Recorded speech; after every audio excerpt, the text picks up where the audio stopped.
Béni soit le Seigneur. Quel beau cantique. Merci Franck de nous conduire dans ces chants. Nous confessons la grandeur de notre Dieu. Il est extraordinaire, notre Seigneur. Rien ni personne n'est comparable à lui. Ce grand Dieu a choisi de nous aimer. Pourtant, il n'y avait rien d'aimable en nous. Et il a choisi de nous aimer. Plus que tout. C'est vrai qu'il a même renoncé à ce qu'il était. Il a renoncé à la gloire, à sa propre vie, pour nous sauver. Nous bénissons le Seigneur. Et nous aussi, comme je disais tout à l'heure dans une visite, ayons les sentiments qui sont en Jésus-Christ. Alléluia. Bienvenue donc à tous dans notre petite salle sympathique. Nous méditons en ce moment, nous faisons des études à l'école de Dieu. Et ce soir, nous sommes arrivés au point d'apprendre à nous laisser équiper. Alors, je ne vais pas faire péter ma science, comme dirait l'autre, mais nous allons faire un peu de grec tout à l'heure, mais j'espère que ce ne sera pas de l'hébreu pour vous, et que vous allez comprendre, parce que je vais permettre que vous compreniez. On va le faire d'une manière très, très simple. Donc, on va lire dans Éphésiens au chapitre 4. Éphésiens au chapitre 4.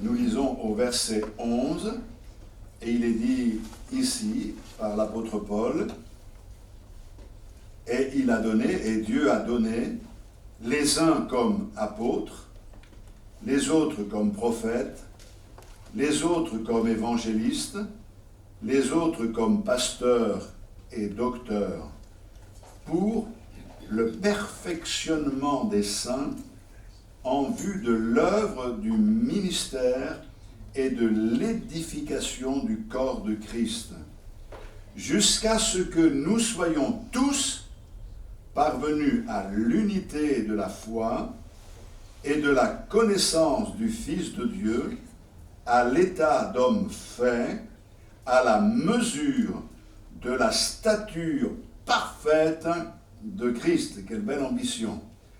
Afin que nous soyons, ou ne soyons plus, des enfants flottants et emportés à tout vent de doctrine, par la tromperie des hommes, par leur ruse dans les moyens de séduction, mais que, professant la vérité dans la charité, nous croissions à tous égards en celui qui est le chef, Christ. Amen. Voilà donc un texte qui est très très fort, puisque nous voyons quel est le plan de Dieu pour son Église. Et l'Église, ce n'est pas un bâtiment, c'est nous. Le plan de Dieu pour nous, c'est que nous parvenions à l'état d'homme fait, à la stature, à la mesure de la stature de Christ. Je ne sais pas si vous pouvez imaginer la stature de Christ. Vous allez me dire, il était un homme comme chacun d'entre nous. Il n'avait ni beauté ni éclat pour attirer les regards. Mais je ne parle pas physiquement. La stature de notre Seigneur, c'est celle qui est révélée par le psalmiste. Tu es le plus beau des fils de l'homme. Il est vraiment l'empreinte de Dieu, le reflet de sa gloire. Eh bien, le but du Seigneur, c'est de nous amener à la stature de Christ. Pouvoir grandir jusqu'à ressembler à notre Seigneur. Et nous avons vu que pour cela, il faut que nous croissions à tous égards, lui étant le chef. Est-ce que vous avez besoin de faire des progrès avec le Seigneur? J'en doute pas. Nous avons tous besoin de faire des progrès avec le Seigneur. Et puis, il est dit ici qu'il a donné des ministères à l'Église, et il est dit pour le perfectionnement des saints en vue de l'œuvre du ministère et de l'édification du corps de Christ. Alors vous allez me dire, mais qui sont ces saints que le Seigneur amène à ce perfectionnement? Eh bien, vous ne le saviez peut-être pas, mais les saints de Dieu, c'est nous, Amen. qui avons cru que Jésus est notre Sauveur. Nous sommes maintenant élus, nous l'avions été par anticipation, parce que le Seigneur nous a prédestinés à être semblables à l'image de son Fils, mais il a fallu que nous acceptions par la foi le salut en Jésus-Christ, et aujourd'hui nous sommes des saints. Et la Bible dit que ces saints sont appelés à un perfectionnement. Alors, si je vous dis que vous êtes des saints, ne vous prenez pas la grosse tête, parce que si vous pensez un instant que vous êtes saints à l'image de notre Seigneur, c'est que vous êtes bourré d'orgueil et que vous avez besoin d'apprendre les rudiments de l'Écriture. Celui qui est saint, il l'accepte par la foi.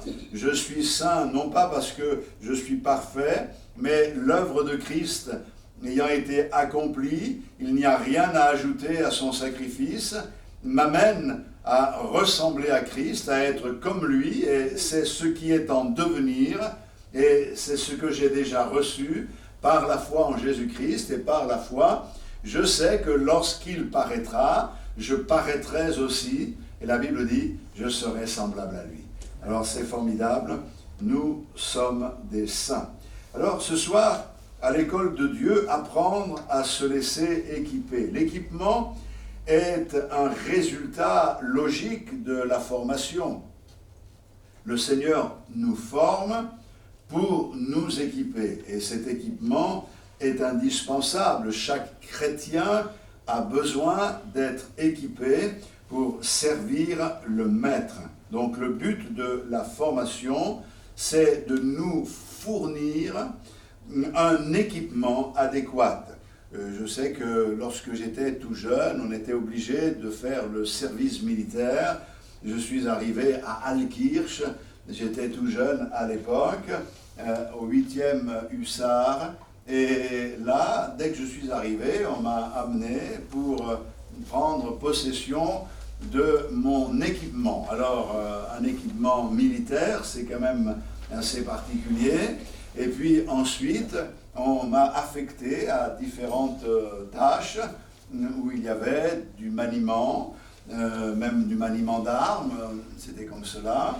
Et puis, il fallait aussi faire les parcours du combattant, les parcours commando, et toutes ces choses-là. Mais quand on arrive, on nous donne l'équipement, mais on comprend qu'on a tout à apprendre. Eh bien, le Seigneur nous donne l'équipement et il nous forme pour que nous puissions être efficaces dans son œuvre. Dans 2 Corinthiens, au chapitre 13 et le verset 9, je lis ceci.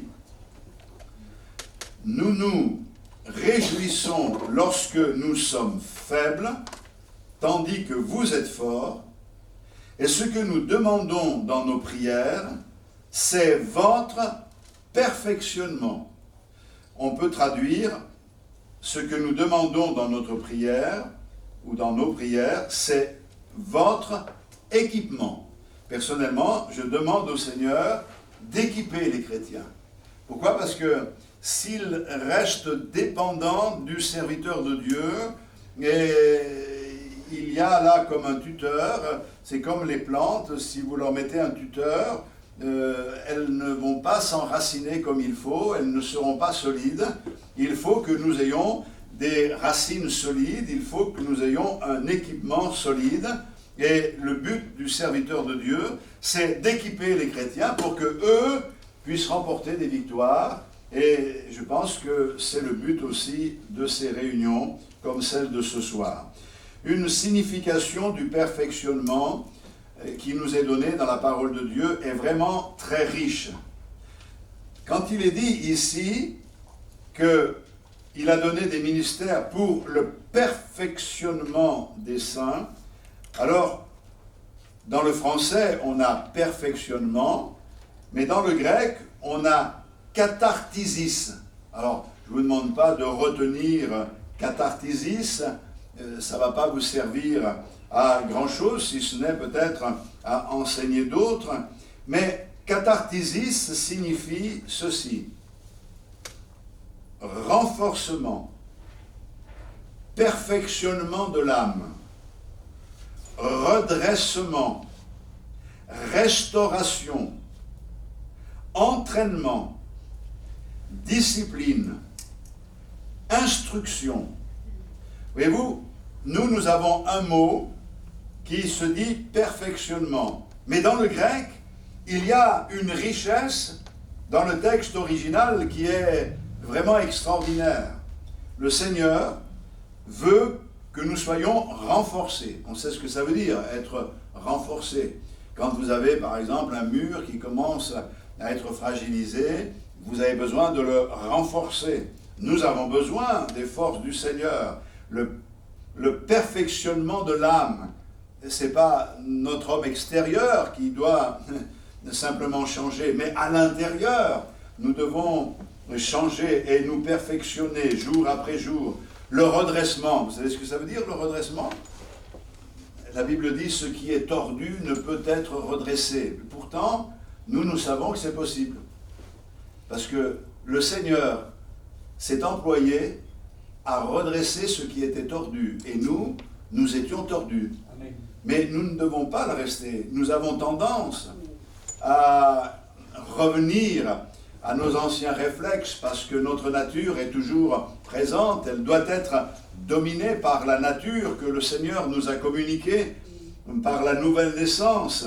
Mais c'est un petit peu comme, vous savez, il y a certains métaux, vous les redressez, vous les lâchez, paf, et ils reviennent. Hein?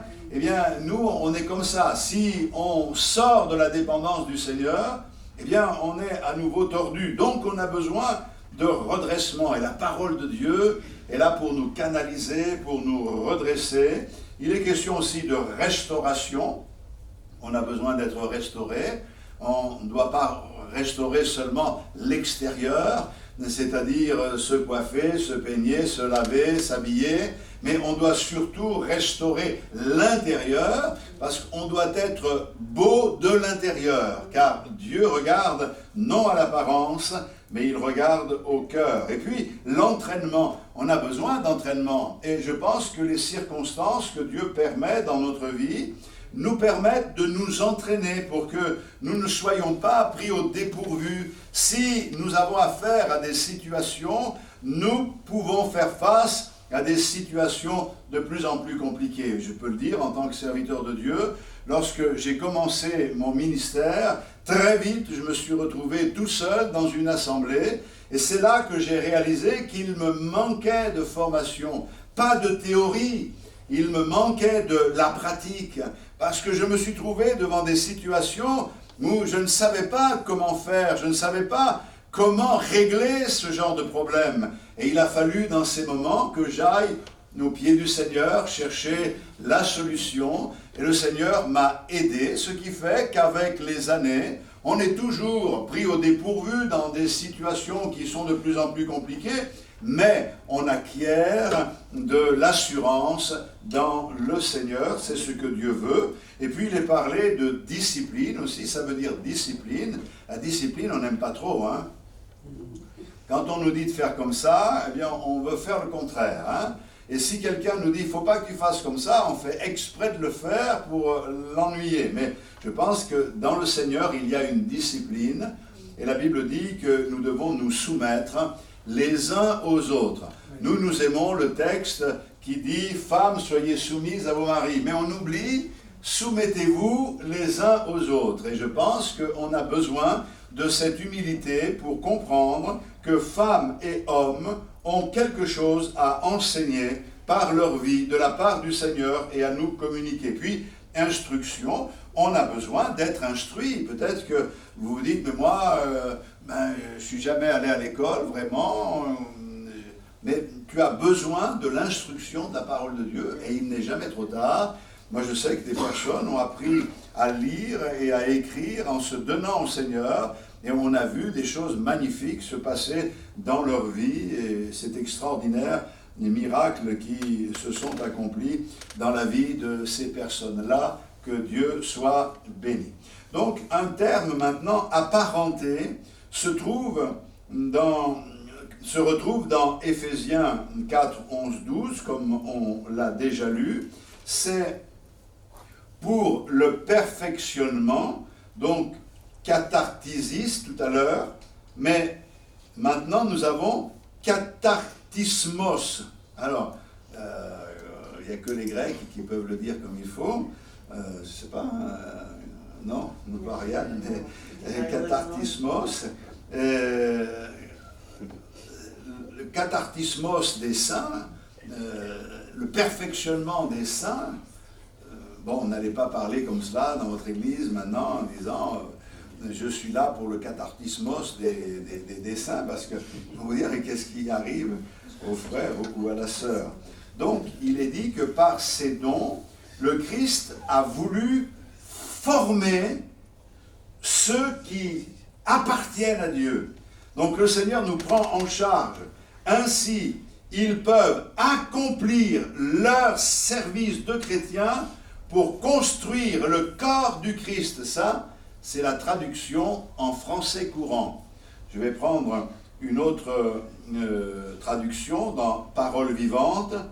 Tous ces dons ont été accordés pour le perfectionnement des chrétiens, afin qu'ils soient tous convenablement équipés pour leur service et que chacun soit rendu capable d'exercer son ministère en vue de la formation du corps du Christ. Alléluia. Et puis, je vais prendre maintenant la Bible du semeur. Et quand on étudie la Bible, c'est bien aussi de voir différentes traductions. Il a fait don de ces hommes, donc les ministères, pour que ceux qui appartiennent à Dieu soient rendus aptes à accomplir leur service en vue de la contribution ou de la construction du corps du Christ. Alléluia. Donc le mot cathartismos vient du verbe cathartizo. Cathartizo, bon, on le dit quelquefois, c'est-à-dire, alors là, on va revenir sur ce que le mot veut dire, cathartizo. Vous avez compris jusqu'à présent, l'Esprit de Dieu agit, et Dieu a donné des ministères à l'Église, car son désir, c'est que ceux qui appartiennent à Dieu soient équipés pour pouvoir accomplir les œuvres que Dieu a préparées d'avance pour la construction du corps de Christ. C'est ce que nous lisons d'une autre manière, pour le perfectionnement des saints en vue de l'œuvre du ministère et de l'édification, la construction du corps de Christ. Alors, qu'est-ce que ça veut dire, cathartizo? Raccommoder. Est-ce que vous savez ce que c'est, raccommoder? On raccommode ce qui a été abîmé. Ça veut dire réparer. Ça veut dire aussi compléter, équiper, mettre en ordre, arranger, ajuster, renforcer, perfectionner, compléter, faire de quelqu'un ce qu'il doit être. Et ce qu'il y a de formidable, c'est que dans le mot de l'Écriture, dans le mot qui est employé ici, il y a toutes ces connotations, il y a toutes ces directions, toutes ces réflexions, et nous devons le savoir. Tu as besoin d'être raccommodé ce soir? Oui. C'est peut-être possible. Hein? Il y a peut-être quelque chose, une déchirure qui s'est faite à cause de la blessure, des circonstances, des épreuves. Eh bien, le Seigneur vient, il te raccommode. Il te répare. Il te complète, il t'équipe. Il sait que tu n'es pas encore bien fini. Et il te modèle. Nous sommes comme l'argile entre les mains du potier. On en parlait il y a quelque temps encore. Eh bien, il nous façonne. Et il arrive un moment où le vase n'est pas encore bien fini. Et le Seigneur continue à travailler, mais il a l'intention, dans sa tête, il le voit déjà, le vase qu'il veut faire. Eh bien, le Seigneur nous voit déjà à l'accomplissement de toutes choses. Et ce mot est utilisé pour traduire donc le verbe cathartizo, perfectionnement. Le terme est très intéressant dans l'Écriture puisqu'il veut dire raccommoder, réparer. Et il est utilisé dans un verset de Matthieu au chapitre 4, le verset 21. Vous allez le savoir, comme cela ce soir. Il alla plus loin et vit deux autres frères, Jacques, fils de Zébédée, et son frère Jean, qui étaient dans une barque avec leur père Zébédée et qui réparaient leurs filets. Il les appela. Et quand il est dit « il réparait leurs filets », c'est le verbe « kartartizo » qui est utilisé. Et donc on comprend que réparer un filet, c'est utile. Un pêcheur qui va à la pêche avec des filets qui sont troués, il ne va pas prendre beaucoup de poissons.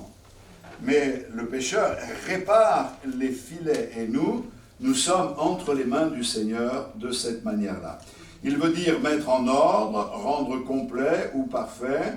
Et c'est pour cette raison que dans Hébreux, au chapitre 13, je vais lire au verset 20, que le Dieu de paix, qui a ramené d'entre les morts le grand pasteur des brebis par le sang d'une alliance éternelle, notre Seigneur Jésus, vous rende capable de toute bonne œuvre pour l'accomplissement de sa volonté et fasse de vous ce qui lui est agréable par Jésus-Christ, auquel soit la gloire au siècle des siècles. Amen. Je ne sais pas si vous comprenez le sens de ce verset, mais il est immense.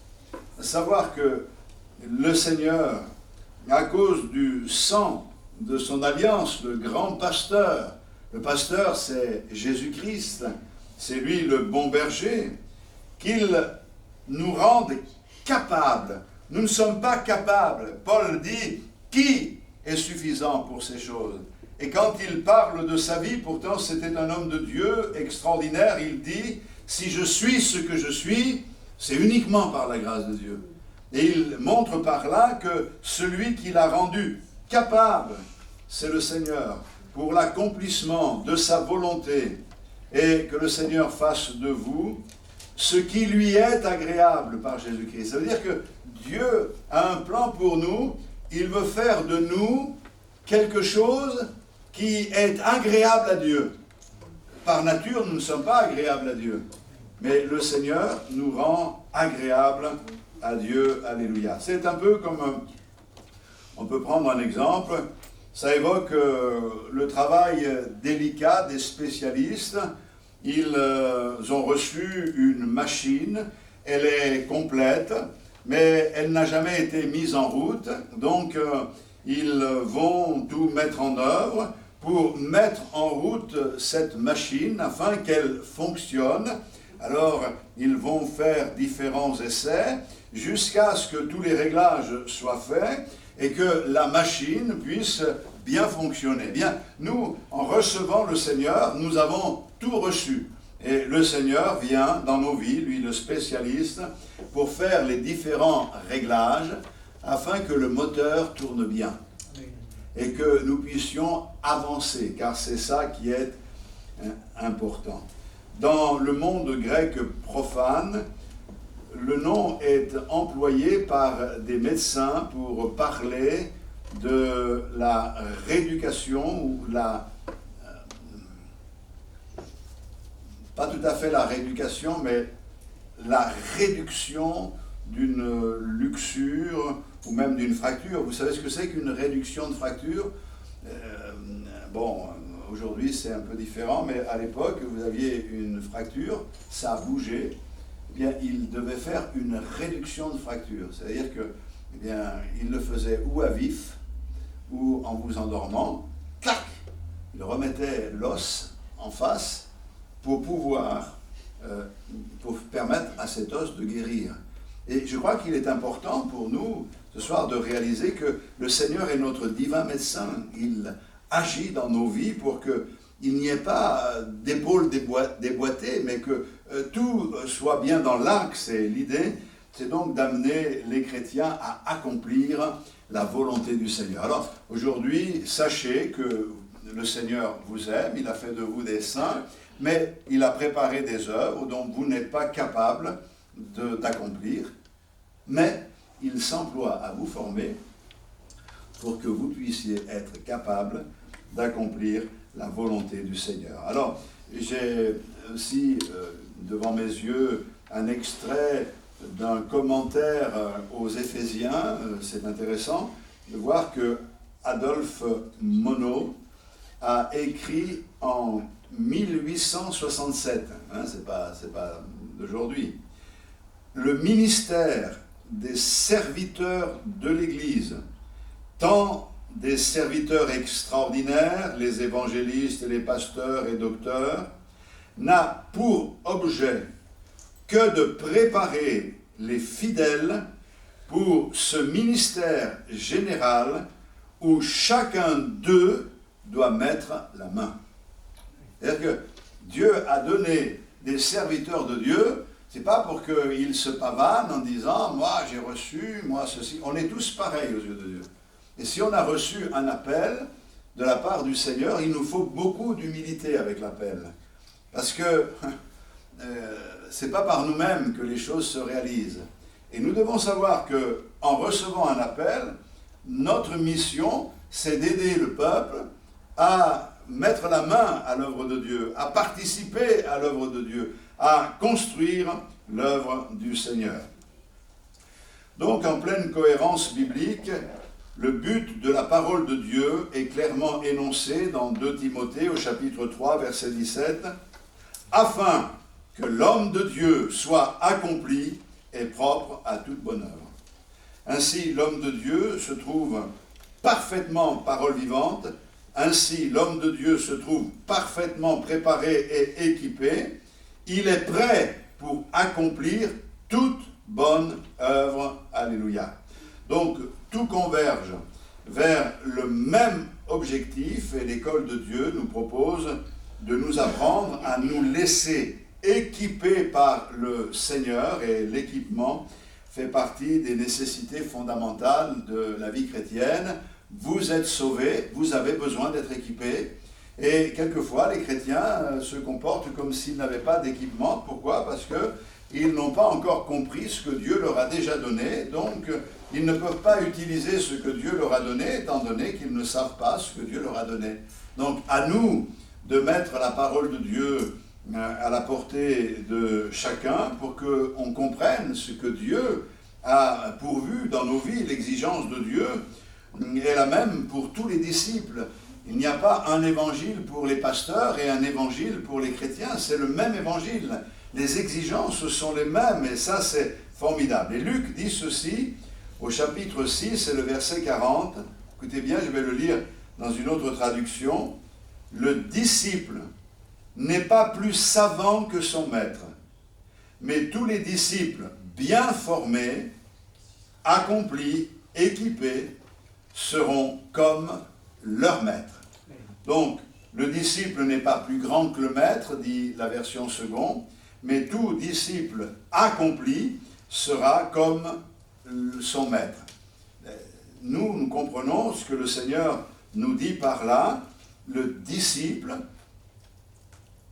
reçoit du maître, pas pour qu'il soit supérieur au maître, mais pour qu'il soit comme le maître. Et le Seigneur met à notre disposition toutes les richesses de sa grâce. Et donc le but de Dieu pour tout disciple, c'est que nous servions. Mes frères et sœurs, Dieu te dit ce soir que tu dois servir. Nous sommes son ouvrage, la Bible dit. Et nous avons été mis à part dès avant la fondation du monde. Et le Seigneur a, par sa grâce, révélé son amour à nos cœurs. Avant même que nous ne soyons l'ombre d'un embryon, le Seigneur nous connaissait déjà. Il connaissait le nombre de nos jours et il avait préparé des œuvres pour nous. Donc le service que nous devons rendre à Dieu, et je vais aller vers la conclusion, le service que nous devons rendre à Dieu est un service spirituel. Amen. Alors, quelquefois on sert le Seigneur dans des tâches matérielles, artistiques. Par exemple, vous avez des frères ou des sœurs qui ont un don pour le chant, d'autres ont un don pour le témoignage, pour la consolation, d'autres vont venir dans la maison de Dieu pour ranger, pour mettre de l'ordre, pour balayer, pour aspirer, pour nettoyer. Mais pourquoi je vous dis ça? Parce que tout ce que nous faisons, nous devons le faire avec une mentalité spirituelle. C'est pas, je fais des choses, ouais, mais il n'y a que moi qui fais ça, et les autres, ils pourraient le faire, et de se dire, moi je fais ça, mais j'aimerais tellement faire autre chose, comme c'est arrivé à un jeune il y a longtemps. Je me souviens du Pépé Burki, il était un serviteur de Dieu qui n'avait pas sa langue dans la poche. Et un jour, alors qu'il était pasteur à la Rose, à Marseille, il y a un jeune qui est arrivé très tôt à la salle et qui est venu le voir en disant « Frère, j'aurais voulu vous parler. » Et il dit « Oui, je t'écoute, je suis là. » Il dit « Frère, j'ai à cœur de servir le Seigneur. » Alors il dit « Écoute, tu vois, là-bas au fond, il y a le placard à balai. Il va prendre le balai et balayer la salle. » Elle dit, mais non frère, vous ne m'avez pas compris. Il dit, moi, j'ai envie de servir le Seigneur. Il lui a dit, écoute, si tu n'es pas capable de prendre le balai, eh bien, tu ne prendras pas le reste, parce que le serviteur de Dieu, ce n'est pas quelque chose qu'il vise, il est serviteur. Il a la mentalité de serviteur. Tout ce que nous faisons dans l'Église, c'est spirituel. Mais attention, quand nous sortons de l'église, c'est spirituel aussi. Amen. Quand tu vas au travail, tu le fais pour le Seigneur. Et quand tu vas faire des courses, tu n'oublies pas que le Seigneur est là. Des fois, on a des occasions d'oublier que le Seigneur est avec nous. Et c'est vrai que des circonstances font, quelquefois, eh bien, on aurait envie de dire « Seigneur, ferme les yeux pendant quelques instants », tellement les gens sont devenus compliqués et difficiles. Mais nous devons garder notre sang-froid le plus possible et nous devons tout mettre en œuvre pour honorer le Seigneur. Parce que nous sommes serviteurs de Dieu et nous sommes serviteurs de Dieu, pas quand nous accomplissons un service dans l'Église, et nous sommes serviteurs de Dieu quand nous sommes à la maison, nous sommes serviteurs de Dieu partout. C'est pour cette raison que nous devons veiller à nos vies pour qu'elles reflètent la gloire du Seigneur. Et un pasteur était venu de l'île Maurice en convention il y a des années et il nous a raconté un témoignage qui m'avait beaucoup amusé. Mais attention, hein, ça déménage. Hein. Il dit que un des pasteurs de l'île Maurice était en train de prêcher, la salle était pleine, quand d'un seul coup il y a eu un remue-ménage, et c'est sa femme qui est arrivée avec toutes sortes d'affaires dans l'église. Alors il se demandait ce qui arrivait, il était un peu gêné de voir ce qui se passait, il n'osait pas intervenir, la salle était comble, et cette femme, en faisant du bruit, elle s'est approchée, elle est montée sur l'estrade. Elle a ouvert une petite table, vous savez, de camping et une chaise, et elle s'est assise là, et lui a dit, mais chérie, mais qu'est-ce que tu fais? Mais t'as perdu la tête ou quoi? Eh bien non chérie, je suis venu vivre avec toi sur l'estrade. Et pourquoi tu dis ça?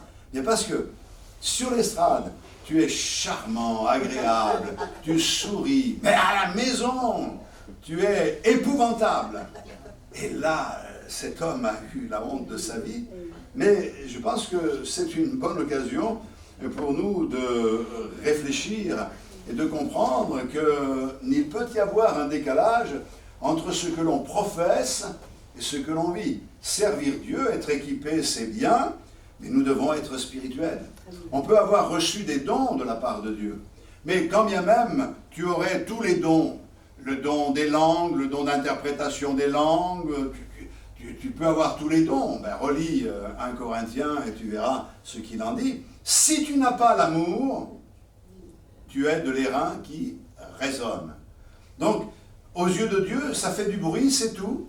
mais ça ne sert à rien. Dieu veut que nous soyons spirituels, et c'est pour cette raison que nous avons besoin de nous approcher du Seigneur, pour que par son esprit, il nous rende spirituels jour après jour. On n'est pas spirituel en cultivant nos qualités, on est spirituel en laissant le Seigneur régner dans notre cœur. Alléluia. Paul disait aux Romains, chapitre 12, verset 1, « Je vous exhorte donc, frères, par les compassions de Dieu, à offrir vos corps comme un sacrifice vivant, saint, agréable à Dieu, ce qui sera de votre part un culte raisonnable. » On peut traduire aussi un culte logique. Alors, comprenez bien, offrir son corps comme un sacrifice vivant, c'est juste un culte logique, raisonnable. Ce n'est pas extraordinaire. C'est ce que nous devons à Dieu au minimum. Et ce soir, vraiment, je t'invite à vraiment donner ta vie au Seigneur. Et le Seigneur va te permettre de grandir dans la foi, d'acquérir d'autres connaissances. Et plus il te dotera de ses facultés, de prier selon l'Esprit, plus tu seras revêtu de cet esprit qui est le sien et qui est un esprit de louange et d'adoration, parce que ce que Dieu recherche avant tout, ce sont des adorateurs qui adorent le Père en esprit et en vérité. Et plus tu avanceras et plus tu donneras de la connaissance de la parole de Dieu, tu as besoin d'être équipé, parce qu'on vit dans un monde où tout est trouble, où chacun raconte la sienne. Le seul moyen pour résister aux assauts de l'extérieur, c'est d'être assis sur la vérité. Amen. Je vais prendre un dernier exemple. Vous savez, il y a des tableaux qui valent des fortunes, on en parlait dimanche, mais il y en a qui sont des imitations. Vous et moi, nous regardons ces tableaux, nous ne voyons pas la différence. Mais il y a des spécialistes qui étudient, qui travaillent pendant des années. Et un jour, la question a été posée à un de ces spécialistes.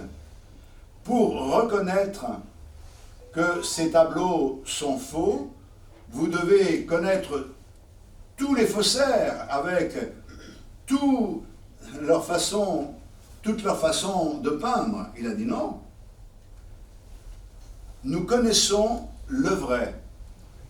Et nous connaissons si bien le vrai que lorsque nous regardons le faux, nous voyons que c'est un faux parce qu'il n'est pas le vrai. Et c'est très simple. En fait, plus nous connaissons le Seigneur, et plus nous sommes garantis de ne pas nous laisser piéger par les mensonges, les tricheries. Et dans le monde chrétien aujourd'hui, il y en a des choses qui se racontent, que le Seigneur, qui est patient, donne sa bénédiction à chacun, et que nous soyons tous éclairés pour la gloire de notre Dieu. Alléluia. On va prier le Seigneur. Gloire à ton nom, Seigneur. Seigneur, tu nous as donné rendez-vous ce soir pour que nous nous souvenions que tu cherches des hommes et des femmes spirituels, et que tu as tout mis en œuvre pour que nous soyons ces hommes et ces femmes spirituels. Notre désir ce soir devrait être de t'aimer, toi, par-dessus tout, de nous soumettre à ta volonté jour après jour, d'accomplir et de pratiquer ta parole, et de te laisser régner dans nos cœurs. Notre désir, c'est d'avancer en ne nous laissant pas perturber par les attaques de l'adversaire. Ta parole dit qu'il viendra des temps où les hommes auront la démangeaison d'entendre des choses agréables. Ils se donneront une foule de docteurs. Nous savons que notre docteur, notre berger, c'est toi. Et c'est toi que nous voulons suivre. Alors Seigneur, permets-nous ce soir de grandir. Bénis mes frères et mes sœurs. Équipe-les, rends-les utiles et efficaces entre tes mains, et qu'ils contribuent, là où tu les as placés, au bien de l'œuvre de Dieu, à l'édification, à la construction du corps de Christ. Seigneur, c'est ce que nous voulons dans le nom de Jésus, notre Sauveur. Viens, bénis, encourage et donne cette soif dans le cœur à chacun de pouvoir vivre ces choses par l'action et l'onction du Saint-Esprit. Au nom de Jésus de Nazareth, Amen. Amen. Gloire à notre Seigneur et gloire à Dieu. Amen. Gloire au Seigneur. Eh bien, notre réunion se termine. J'espère que vous n'avez pas été trop bousculé par le grec, mais c'est intéressant de s'attacher à la racine des mots pour bien comprendre ce que le Seigneur attend de nous. Alors, si vous êtes un peu mieux raccommodé, renforcé, tant mieux, et que le Seigneur vous encourage. Donc, je rappelle qu'ici, tous les dimanches matins, nous avons un culte à 10h, et le mercredi soir, nous avons une réunion d'études comme celle-là, où nous étudions différents aspects à l'école de Dieu, apprendre. Ce soir, c'est apprendre à recevoir. Nous avons les dispositions vers où le Seigneur nous amène, et on verra la prochaine fois autre chose. Que le Seigneur vous bénisse tous. Bonne fin de soirée, bon retour, soyez prudents et à bientôt, la joie de vous retrouver.